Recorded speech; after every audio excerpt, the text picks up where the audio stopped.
I'm here today on February the 13th on a double-decker bus tour with my local expert in Morelia, Mexico, Rodrigo Munoz. We just came from this bus here, and we couldn't really narrate on the bus, but Rodrigo is going to tell me a little bit more about this particular stop on the bus route.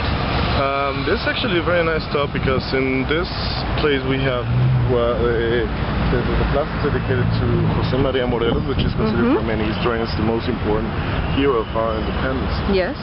The statue was actually a gift from France to the city of Morelia. Okay.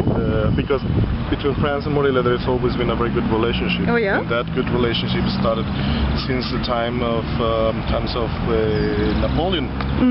Because Napoleon and Morelos, they never met, but Napoleon knew Morelos well. And he knew that he was a good man. He was as a soldier, as a human being, and he recognized the value of Morelos. And so they sent this gift to the city of Morelia. And it was put here in 1913. 1913. 1913. Okay. And actually, the whole plaza was part of the old belonged to this monastery church complex. So we have the church of San Diego, and next to the church, the old monastery. And you said it's one of the most beautiful churches in Mexico. Yes, it is. And it's very large, obviously. It is. Today the monastery is a law school. Oh, really? The University of San Nicolas is one of the largest in the country. And originally, the original building of the university was downtown Morelia. But one day they saw the building was not big enough for all of them. So they started moving the faculties, and more faculties started coming. Started opening more faculties, and so one day they noticed the original building was not big enough for them, so they started opening more buildings. And this is a law school, and we have in the back of the plaza the aqueduct. And at the other side of the aqueduct there's another park. And next to the park there are other faculties: medicine, dentists, nurses. Now, can I ask you a little bit about that aqueduct? That's a very unusual architectural feature in a city. It's actually considered one of the most important monuments of the city.